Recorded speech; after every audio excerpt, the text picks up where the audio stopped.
Bonjour, aujourd'hui nous sommes le 6 août 2023 et je commence les vidéos qui concernent 2024. Je vais vous parler tout d'abord des grands transits, c'est-à-dire des transits des planètes lentes. En commençant d'ailleurs par quelque chose qui n'est pas une planète, par les nœuds lunaires. Alors, je ferai ensuite une deuxième vidéo, sinon la vidéo serait trop longue, au sujet de Mars. Les transits de Mars sont très importants.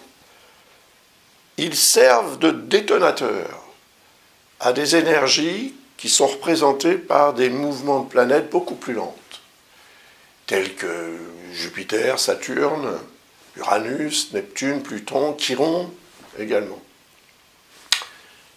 Et puis, je vous parlerai également des rétrogradations, des phases de rétrogradation de Mercure.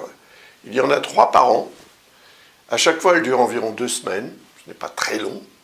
Mais pendant ces 2 semaines, on peut perdre un petit peu la boule, comme on dit. C'est-à-dire qu'on a tendance à oublier des choses, on n'est plus aussi efficace. Et puis, il y a aussi des événements indépendants de la volonté qui se produisent, des retards, des empêchements, des obstacles, des blocages, des courriers qui se perdent, des choses comme ça.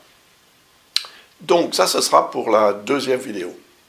Je vais commencer donc maintenant cette vidéo pour 2024 en vous parlant donc des transits des nœuds lunaires, des 2 transits des nœuds lunaires qui sont diamétralement opposés et qui jouent un rôle très important en ce qui concerne la direction à prendre dans la vie par rapport à une situation qu'on va envisager de changer ou d'abandonner même peut-être pour se diriger vers autre chose. Il y a une notion de revendication assez forte. Alors les nœuds lunaires, j'en ai déjà parlé dans les autres vidéos que j'ai faites, mais celle-ci, comme elle va durer toute l'année, c'est important de se rappeler un peu les choses. Alors les nœuds lunaires, pour le nord, c'est le signe du Bélier, et pour le sud, c'est le signe de la Balance. Le signe du Bélier est le premier. On commence par le Bélier. Le zodiaque commence par le Bélier. C'est ce qu'on appelle 0 degré du Bélier. C'est le point vernal. C'est en fait le vrai début de l'année. C'est le premier jour du printemps, aux alentours du 20-21 mars, selon les années. C'est un moment fort. C'est représentatif aussi peut-être quelque part un petit peu du Big Bang qui a créé l'univers. Et ensuite tous les systèmes solaires qui peuvent exister. Et Dieu sait s'il y en a énormément des systèmes solaires. Alors, puisque ce signe du Bélier est le premier du zodiaque, on va l'apparenter dans la nature humaine à la notion de « je suis ».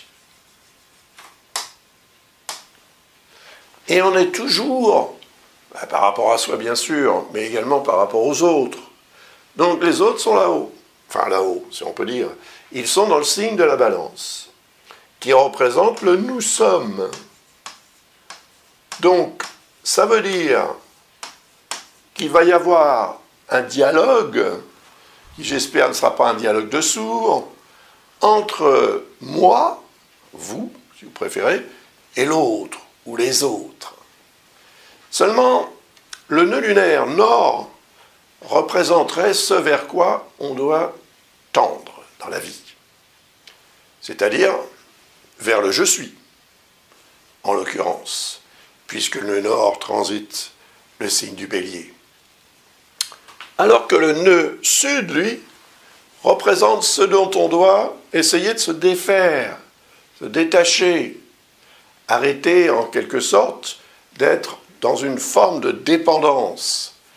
Et là, c'est le « nous sommes » qui peut être relié à cette notion de dépendance. Donc la dépendance à l'autre, la dépendance aux autres d'une manière ou d'une autre. On est toujours dépendant de quelqu'un quand même, à moins de vivre complètement seul et de ne pas avoir du tout de connexion avec la société, ce qui est impossible. Même si vous regardez la télé toute seule chez vous, tout seul chez vous, vous êtes dépendant de ce qui se passe à la télé, donc de la personne qui a créé le programme, etc., etc. Donc, le fait est que cette notion de dépendance, elle peut quand même devenir à un moment assez lourde, surtout quand elle concerne quelqu'un ou quelque chose, c'est-à-dire une entreprise, ou un groupe de personnes, ou un couple même. Donc, le nœud lunaire nord va nous inciter quand même, hein, tous, à revendiquer une certaine forme d'indépendance ou d'individualisation, d'individualité. Nous sommes tous des individus à part entière, mais nous sommes tous reliés un peu comme des neurones dans le monde entier, en fait. Il y a toujours quelqu'un qui fait quelque chose qui va peut-être vous arriver un jour parce que vous aurez acheté ceci ou cela que cette personne, sur laquelle cette personne aura travaillé. Donc, sans le savoir, on est reliés comme ça. La dernière fois que ces transits se sont produits, il faut savoir quand même qu'ils se produisent à peu près tous les 18 ans, donc c'est quand même assez peu fréquent. J'en ai relevé un ici le 1er décembre 2004, il a duré 1 an et demi. Hein, les transits des nœuds lunaires séjournent environ 18 mois dans chaque signe. Donc, à partir de décembre 2004, 2005, une partie de 2006, voilà, que vous est-il arrivé? Est-ce que, pour vous, c'est une période au cours de laquelle cette notion d'individualisation, de revendication de votre moi par rapport au nous, est-ce que ça a été important? Est-ce que vous vous souvenez de quelque chose qui a pu être important aussi dans la société? Bien évidemment. Après, ou avant plutôt, 18 ans avant, on était le 23 avril 86. Donc, comment dirais-je, l'année 87 a été marquée par ça, par ce transit du nœud lunaire nord en bélier, et une partie de 88. Et puis avant ça, on était le 9 septembre 1967. Ce qui veut dire que tout 68 a été marqué par ce transit du nœud lunaire nord en bélier. Mais ce qui est plus important à l'époque, et c'est ce qui va être important aussi cette année, c'est que Chiron, en 68, était en bélier. Donc, ça peut avoir créé quelque chose de beaucoup plus fort quand il y a, évidemment, un astre lent dans un signe et que le nœud lunaire nord ou le sud, mais en l'occurrence le nord, arrive à la longitude de cet astre, beaucoup plus lent, il se passe quelque chose automatiquement de plus important que s'il n'y a rien qui se passe dans le signe du bélier, ou dans quelque signe que ce soit. Donc là, on était dans une position particulièrement intense. Et vous vous souvenez de ce qui s'est passé en 68, en France en tous les cas, a été quelque chose d'assez extraordinaire. Donc peut-être y aura-t-il en 2024 cette sorte de revendication. Et comme Chiron représente les questions de santé, c'est la santé sociale, c'est la santé du moi qui est concernée. Et c'est bien ce nœud lunaire nord qui va inciter à la revendication du moi. Et si c'est le cas, vous allez probablement vous sentir beaucoup plus motivé pour vous mettre en avant, pour montrer ce dont vous êtes capable, pour clamer en fait votre existence, votre individualité, vos capacités, votre talent, et quoi que ça puisse être d'important pour vous. Et plus vous allez fonctionner de cette façon, plus vous allez aussi favoriser quelque part l'énergie du nœud lunaire sud, qui certes va vous permettre de vous détacher de certaines dépendances à l'autre ou aux autres, de certains autres en tous les cas, peut-être pour renouveler le stock, comme on dit, hein, pour améliorer aussi votre connexion avec l'environnement humain, évidemment, avec l'autre ou avec les autres, pour améliorer, toujours améliorer. Et cette revendication peut être assez musclée, bien sûr, parce qu'on est quand même dans le signe de Mars. Et on verra évidemment que Mars va avoir aussi un effet très important sur les nœuds lunaires à 2 reprises en fait en en 2024, en 2023 et en 2024 également. Nous sommes encore, évidemment, en 2023, hein, nous sommes au mois d'août, début août 2023. Donc voilà pour les nœuds lunaires.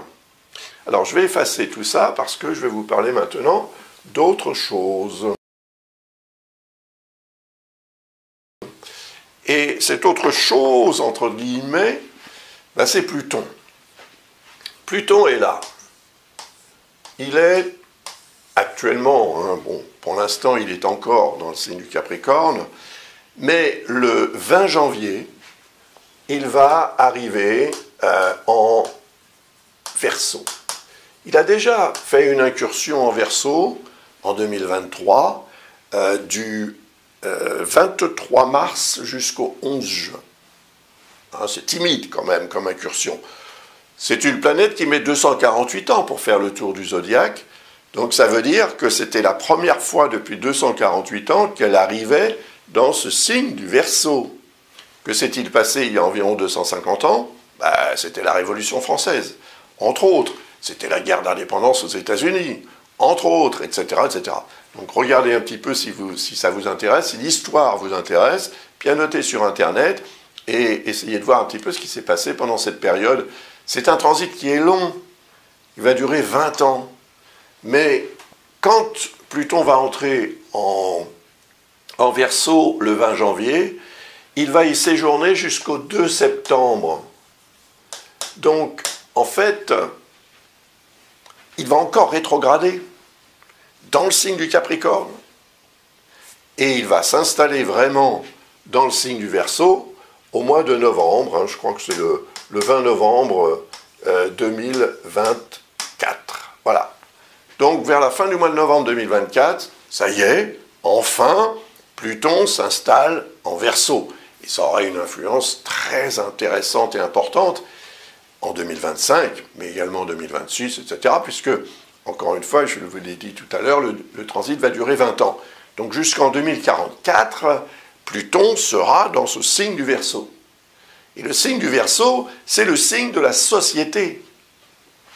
J'en ai déjà parlé hein, quand j'ai fait la vidéo pour 2023, donc si ça vous intéresse, regardez cette vidéo, vous aurez déjà un premier son de cloche, comme on dit, à ce sujet.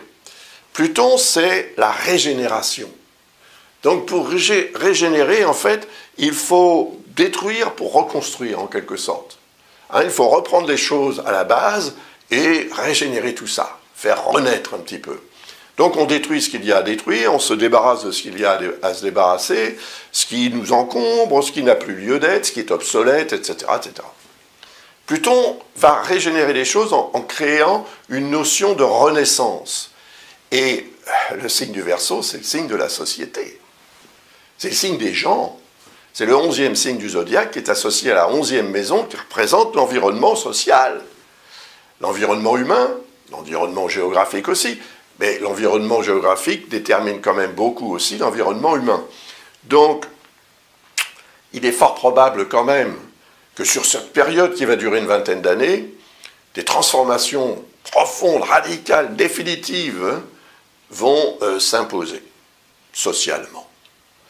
Et je pense qu'à la fin de ce transit de Pluton en Verseau, la façon dont on envisage, dont on connaît même, je dirais, la société ou les sociétés, aujourd'hui, encore, 2023, ça aura complètement changé. Mais complètement changé d'une façon qui n'est, à mon avis, même pas encore aujourd'hui perceptible, compréhensible, envisageable. Eh bien, il est fort probable que ce transit de Pluton, traversant le signe du Verseau, fasse ce genre de transformation profonde, c'est-à-dire que cela va avoir un effet sur tout ce qui nous permet de communiquer. Le signe du Verseau représente les outils de communication les plus élaborés, les plus modernes possibles. On parle maintenant d'intelligence artificielle de plus en plus. Et cette intelligence artificielle pourrait un jour, pourquoi pas, remplacer l'intelligence humaine complètement. Et là, on serait dans une nouvelle société complètement. C'est une révolution. comme la révolution de 1789, sauf qu'on n'avait pas les outils qu'on a aujourd'hui. Donc, s'il y a guerre, par exemple, c'est une guerre cybernétique. On va s'attaquer au signe du Verseau. Et d'ailleurs, Uranus représente le signe du Verseau, c'est l'astre qui représente aussi tout ce qui est relié à l'électronique, à l'informatique, etc., etc. Donc tout ce qui nous permet en fait de fonctionner à l'heure actuelle. Et Pluton semble indiquer une potentielle régénération de ces systèmes de communication. Donc on verra ce qui se passe, mais ça risque à certains moments d'être quelque peu tendu, bien évidemment. Il y a là une notion de destruction, donc il va falloir accepter cette destruction pour pouvoir passer à autre chose, à l'autre étape, à une étape plus avancée, bien sûr, c'est toujours une notion de progrès. Enfin, ce transit de Pluton va être rejoint par Mars, et ce sera un moment fort, dont je vous parlerai dans la deuxième vidéo. Il va être également rejoint de manière assez cyclique par la Lune, qui fait le tour du zodiaque en un peu moins d'un mois. Donc là aussi, je vous en parlerai de manière régulière dans les vidéos que je fais au sujet des pleines lunes et des nouvelles lunes.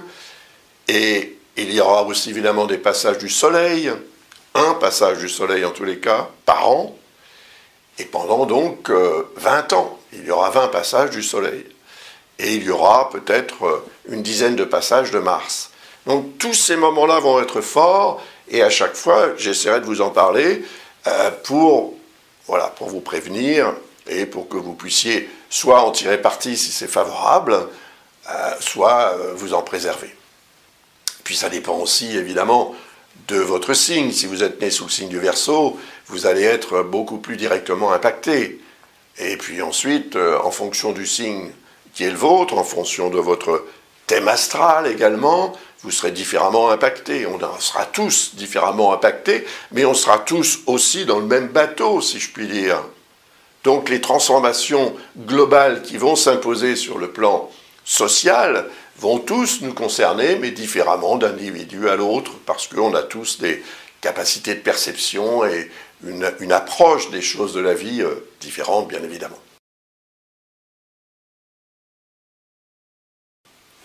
Alors, on continue. Je voudrais maintenant vous parler de deux astres majeurs.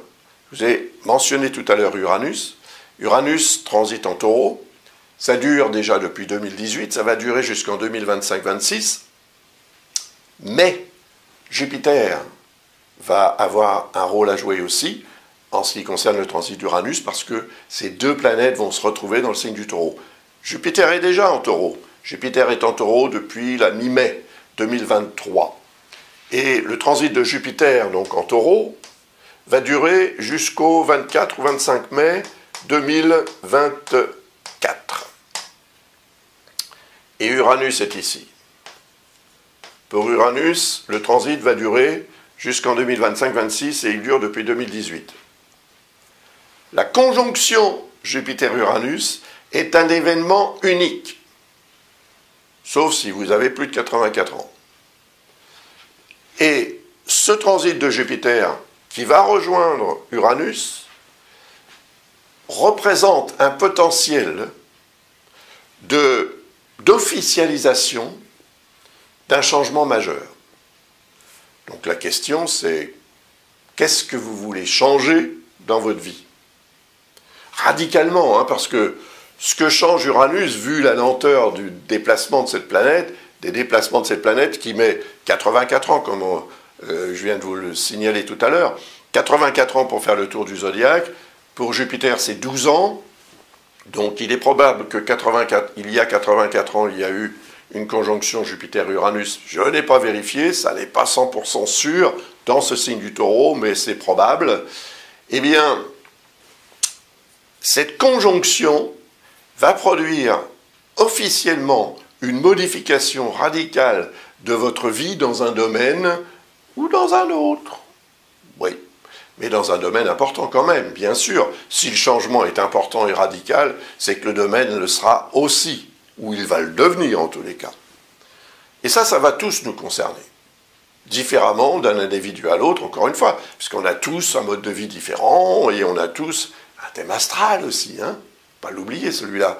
Et si vous avez besoin d'informations complémentaires en ce qui concerne ce transit et les autres, n'hésitez pas, hein, visitez le site de l'école Ablas, vous y trouverez des informations pour poser une question tout simplement ou pour commander une analyse approfondie pour 2024 ou une analyse de thème natal, enfin ce que vous voudrez. Toutes les informations sont sur le site. Mais le transit de Jupiter en Taureau, qui accentue beaucoup, de façon générale, les besoins de tout un chacun, sur le plan de ce que ce signe du Taureau représente en astrologie, les bonnes choses de la vie. Les biens matériels, l'argent, bien évidemment, qui sert à se nourrir, donc l'alimentation, et les besoins, en fait, les besoins de plaisir, qui sont représentés par le signe du Taureau. C'est le signe de Vénus, donc c'est aussi le signe de l'amour. C'est l'amour des bonnes et belles choses de la vie. Si vous êtes créatif, créative, si vous êtes artiste, vous allez le sentir, ce transit-là va vous rendre probablement beaucoup plus créative ou créatif.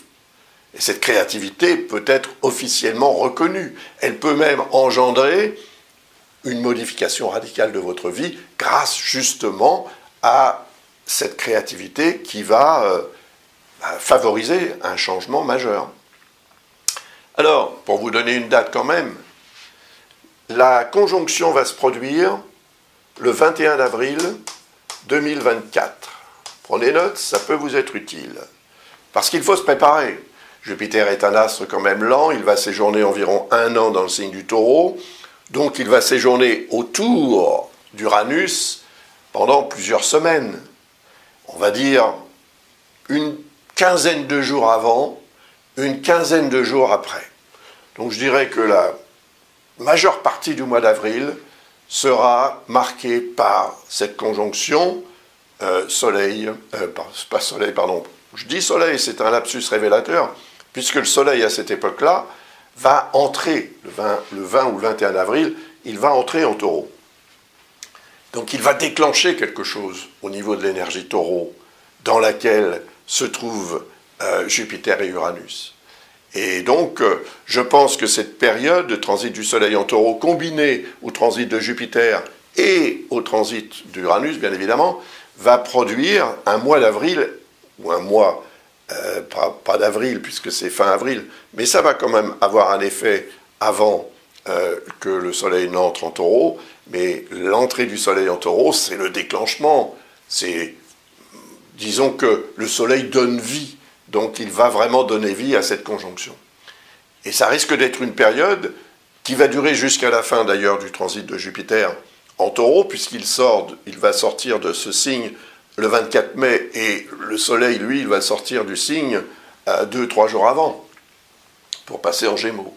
Donc Soleil et Jupiter seront conjoints en Gémeaux, ce qui n'est pas inintéressant du tout pour les natifs de ce signe. Le Soleil conjoint à Jupiter en Taureau sera aussi plutôt favorable, je pense, aux natifs du Taureau, bien sûr. Donc tout ça, je vous en reparlerai quand je ferai les vidéos individuelles pour chaque signe. Voilà, donc c'est un transit extrêmement important, un double transit extrêmement important, on peut même parler d'un triple transit extrêmement important, parce que le signe du Taureau représente ce dont on a tous besoin, manger. On ne peut pas vivre sans, n'est-ce pas?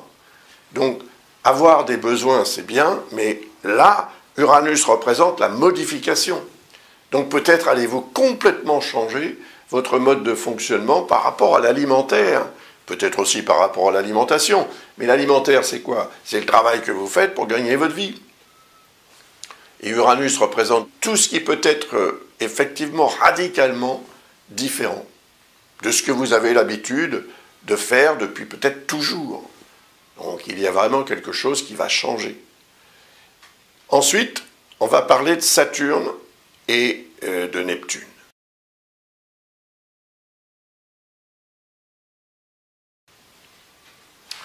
Les deux sont dans le même signe.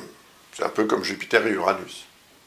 Saturne est entré en Poisson au mois de mars, le 7 mars 2023. Neptune, ça date déjà depuis 2012. Et en fait, j'en ai parlé dans la vidéo de 2023, bien évidemment, mais maintenant, en 2024, Saturne va se rapprocher quand même beaucoup plus de Neptune. Neptune représente les rêves. En plus, il est en Poisson, c'est son signe. Donc ça veut dire qu'on a tous beaucoup plus besoin de rêver. Mais le rêve, c'est bien, mais ce n'est pas du concret.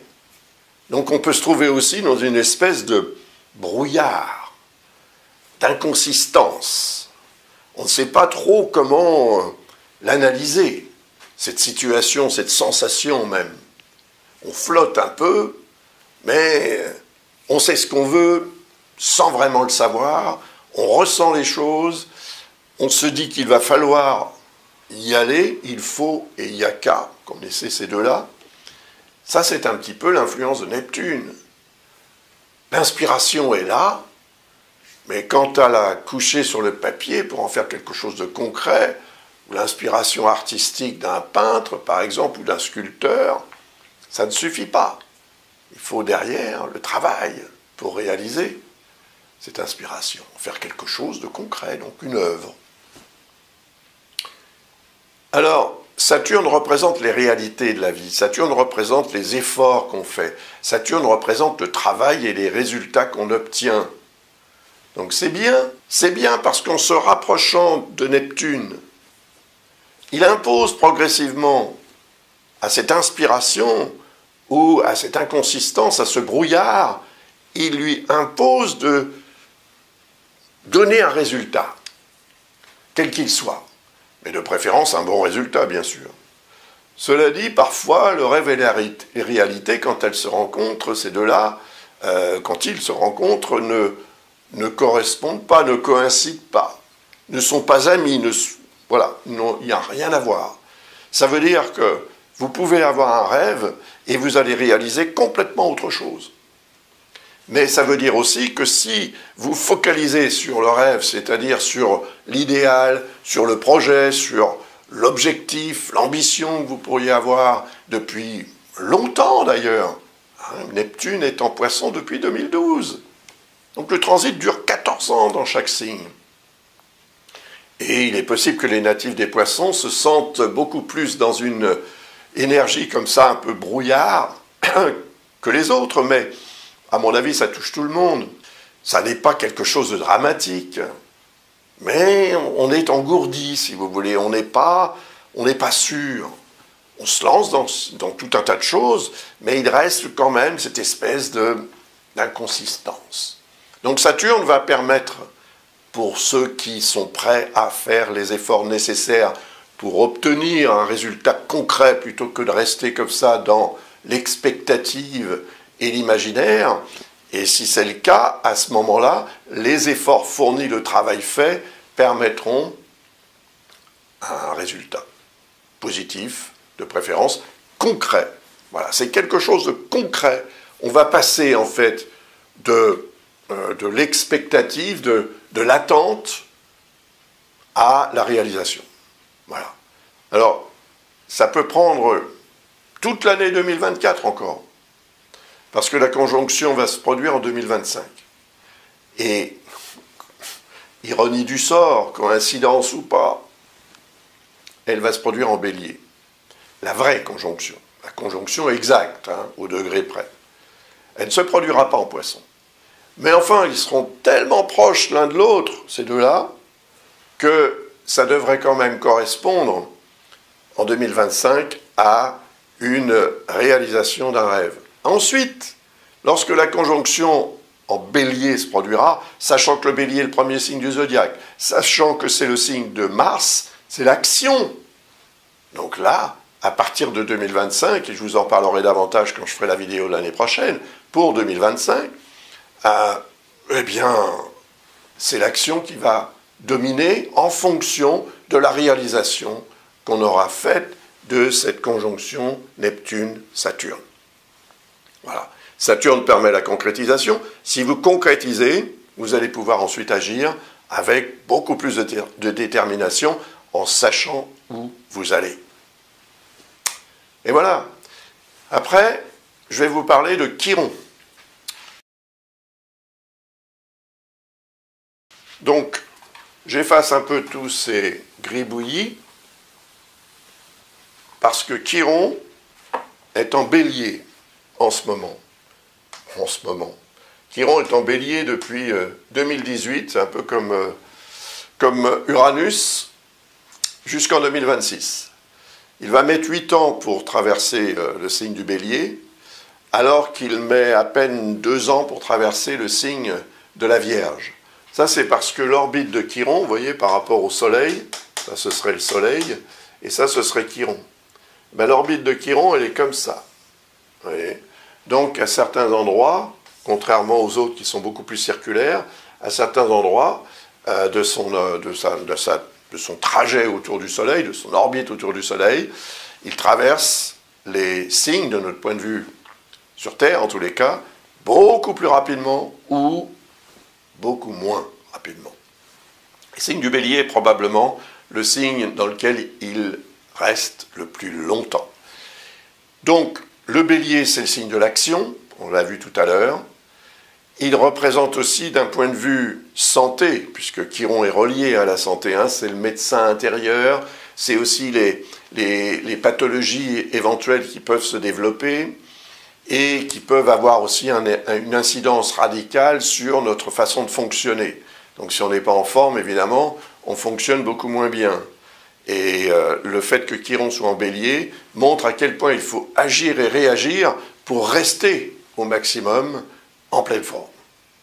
Donc faire de l'exercice, faire du sport, faire des choses comme ça, qui sont reliées au signe du bélier ou à Mars. En tous les cas, l'action est nécessaire. Et ça veut dire que cette période, enfin toute l'année 2024, qui sera marquée par le transit de Chiron, va avoir un effet dans le signe du bélier en rapport aussi avec ce que je vous ai dit tout à l'heure à propos de Mars. C'est-à-dire que Mars va rejoindre Chiron, qu'il va se placer dans des situations au niveau du zodiaque très particulières qui vont en avoir un effet sur Chiron, et à chaque fois, il faudra faire preuve de vigilance, ou au contraire, il faudra prendre certaines décisions en fonction de ce qu'on aura évalué, de ce dont on aura, considéré l'importance, et de ce qu'on aura analysé, puisque Chiron représente aussi ça, notre capacité d'analyse et d'observation des choses, de la vie, en ce qui concerne la santé, mais c'est la santé au sens large du terme. Donc pour vous, c'est peut-être pas votre santé, c'est peut-être la santé de vos finances, c'est peut-être la santé de votre vie professionnelle, de votre vie sentimentale. Donc ça a une influence ou une symbolique assez large quand même, mais c'est relié à la notion de santé. Et le fait que Chiron traverse le signe du bélier montre que les questions de santé vont devenir importantes. Elles vont devenir importantes, elles vont devenir aussi une motivation pour agir ou réagir, afin soit de soigner le mal qui pourrait s'immiscer, ou pour s'en préserver, tout simplement.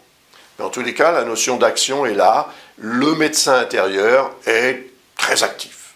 Et il le sera encore en 2024, et d'autant plus quand certaines configurations vont se produire qui impliqueront Chiron, et cela, je vous en parlerai de façon ponctuelle. Encore une fois, quand je ferai les vidéos, par exemple, pour les nouvelles lunes ou les pleines lunes. Voilà. Donc c'est à réfléchir tout ça, c'est important, c'est intéressant. On va maintenant passer à la deuxième vidéo qui a trait au transit de Mars. C'est un astre aussi très intéressant. Il représente notre capacité à agir. Il est déclencheur. Voilà. Donc à chaque fois que Mars va entrer en conjonction avec un astre beaucoup plus lent, il va déclencher l'énergie de cet astre. On va voir ça dans la deuxième vidéo, parce que, évidemment, ça va avoir une influence considérable à certains moments de l'année 2024, quand ces conjonctions vont se produire. Voilà, à tout de suite donc, dans la prochaine vidéo. Je vous rappelle quand même, si vous êtes intéressé par l'astrologie, pourquoi ne pas suivre un cours pour vous initier et peut-être même un jour, pourquoi pas, en faire votre métier. Toutes les personnes qui travaillent avec Ablas sont des personnes qui ont suivi ce cours. Si vous êtes intéressé effectivement, eh bien n'hésitez pas à visiter le site de l'école Ablas. Je pense qu'il y aura une promotion au mois de décembre pour voilà, fêter les fêtes de fin d'année. En tous les cas, on passe maintenant à la deuxième vidéo. Merci beaucoup. À tout de suite si vous souhaitez la regarder maintenant. Sinon, ce sera plus tard. Au revoir.